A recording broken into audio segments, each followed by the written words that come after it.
వర్షాకాలంలో నీళ్లు బాగా వర్షం పడుతున్న రోడ్డు మీద నీళ్లు ఉంటాయి. రోడ్డు పక్కన అంచుల్లో కొంచెం పొడి ఉంటుంది, అంటే బాగా తడిసిపోకుండా బురద లేకుండా ఉంటుందని అటు నడుస్తారు. నడిచేటప్పుడు అక్కడక్కడ కరెంట్ పోల్స్ ఉంటాయి.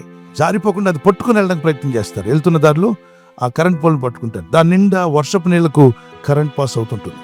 కంటికి కనబడదు. పట్టుకున్న వ్యక్తి పట్టుకున్నట్టుగానే కదలకుండా ఇరుచుకొని ప్రాణం పోగొట్టుకున్న వాళ్ళు ఎంతోమంది రోడ్ల మీద ప్రాణాలు పోయి, డ్యూటీకి వెళ్తూ, ఉద్యోగానికి వెళ్తూ, ఆఫీస్కి వెళ్తూ, జస్ట్ నడుస్తూ నీళ్ళలో దిగకూడదు కదా అని వెళ్ళి స్తంభాన్ని పట్టుకొని ప్రాణాలు తీసేసింది. ఆమె దాడుతున్నప్పుడు ఒక పోల్ కనిపిస్తే జస్ట్ చేయి వేసింది అంతే, ఆ ఆయుష్ని తీసేసింది. నిండు ఆయుష్ని నాశనం చేసేసింది. తన ప్రాణం పోతుందని తను ఊహించి కూడా ఉండదు.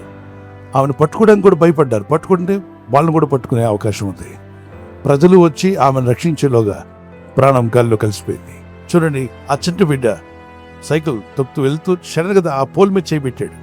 2 పిల్లలు ప్రాణాలు పోగొట్టుకున్నారు. అక్కడ వర్క్